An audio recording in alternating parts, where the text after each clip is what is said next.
This vast green expanse of fertile farmland could soon be transformed into a township filled with concrete buildings. Last week, the Karnataka government issued the first in a series of notifications to acquire 500 acres of the more than 7,000 acres of land required for the proposed Greater Bengaluru Integrated Township near Bidadi in Karnataka's Bengaluru South District. One of Chief Minister D.K. Shivakumar's most ambitious projects, it is being projected as the country's first AI-powered integrated township. Following the acquisition notification, a section of the farmers has raised its voice in protest, arguing that the land identified for acquisition is fertile and vital for agriculture. This land is cultivated land and irrigated land. Even 1 acre is not here on non-cultivated land. Completely covered with cultivated. The agriculture is going on very good. These fellows are coming here and occupied this land without our permission. They are not discussed with me. The government is not discussed. The DC is not discussed. Even the representative of democracy, those fellows are not discussion with the with people, with farmers.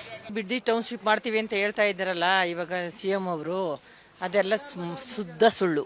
Township ನೆಪದಲ್ಲಿ ಅವ್ರ ಖಜಾನೆಗಳು ತುಂಬಿಕೊಳ್ಳಕ್ಕೆ ಅವ್ರು ಈ ಥರ ಮಾಡಿ ನಮ್ಮ ರೈತರನ್ನ ಒಕ್ಕಲೆಬ್ಬಿಸ್ತಾ ಇದ್ದಾರೆ. Backing the protesting farmers are the opposition political parties in the state. Incidentally, the project was originally proposed years ago during the tenure of former JDS Chief Minister H.D. Kumaraswamy before being shelved. ಇವಾಗ ಬೆಂಗಳೂರಿನ ಒತ್ತಡವನ್ನು ಸರಿಪಡಿಸಬೇಕು ಅಂತ ಹೇಳಿ ಬಿಡದಿ ಹತ್ರ ಮಾಡ್ತಾ ಇದ್ದೀವಿ ಅಂತ ಮುಖ್ಯಮಂತ್ರಿಗಳು ಹೇಳ್ತಾರೆ. ಅದರ ಜೊತೆಗೆ ಕುಮಾರಸ್ವಾಮಿಯವರ ಕೋಸೆ ಇದು. ಆದರೆ ಇದು ನನ್ನ ಒಂದು ಈಗ ಅದನ್ನು ಕೈಗೆತ್ಕೊಂಡು ಮುಂದುವರಿಸಿದ್ದೇವೆ ಅಂತಕ್ಕಂಥದ್ದು ಏನು ಹೇಳ್ತಾರೆ.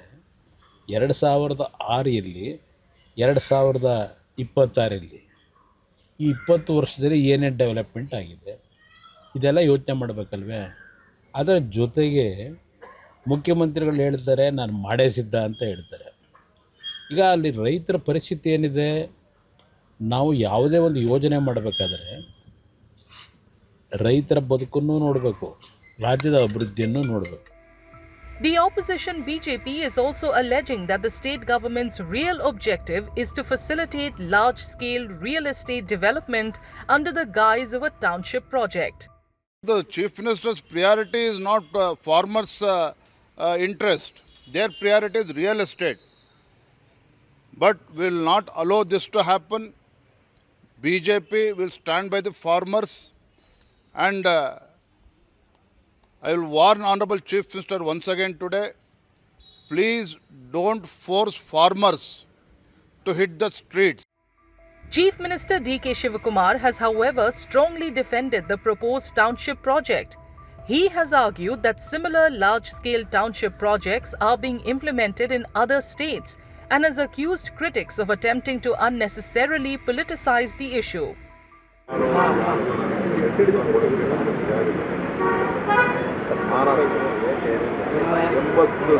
ಎಕರೆ ಅಕ್ವಿಷನ್ ಮಾಡಬೇಕು, ಹೊಸ ಟೌನ್ ಮಾಡಬೇಕು. ತೆಲಂಗಾಣ 40,000 ಎಕರೆಯಲ್ಲಿ ಹೊಸ ಟೌನ್ ಮಾಡಬೇಕು. ಇದು ನಾನು ಮಾಡಿದ್ದಂಥ ಟೌನ್ಶಿಪ್ ಅಲ್ಲ. ಹಿಂದೆ ಕುಮಾರಸ್ವಾಮಿಯವರೇ ಇದಕ್ಕೆ ನೋಟಿಫೈ ಮಾಡಿದ್ದ ಹಿಂದೆ BJP ಗೌರ್ಮೆಂಟಲ್ಲಿ 1,000 ಎಕರೆನ ಈಗ ಅಕ್ವಿಷನ್ ಮಾಡಿ ತಿರ್ಗಾ KDB ಕೊಟ್ಟರಲ್ಲ. ಬಿಡ್ದಿ ಟೌನ್ಶಿಪ್ ಯಾರು ಮಾಡಿದ್ದು? ಬಿಡ್ದಿ ಇಂಡಸ್ಟ್ರಿಯಲ್ ಟೌನ್ ಯಾರು ಮಾಡಿದ್ದು? ಆರೋಳಿ ಇಂಡಸ್ಟ್ರಿಯಲ್ ಟೌನ್ ಯಾರು ಮಾಡಿದ್ದು? ಆ ಜಮೀನು ರೈತರು ಹೋಗಿಲ್ವಾ? ಈಗ ರೈತರೆಲ್ಲ ಒಪ್ಕೊಂಡಿದ್ದಾರೆ. ಪಾಪ ರಾಜಕಾರಣ ಮಾಡಬೇಕು ಅಂತಿದ್ದಾರೆ, ರಾಜಕಾರಣ ಮಾಡಿ. Backing the Chief Minister is also a section of the farming community that has openly expressed support for the project, saying it could bring jobs, infrastructure and economic development in the area. ನಾವು ಅದರಲ್ಲಿ ನಾನು ಬಂದು 35 ವರ್ಷ ಆಯಿತು.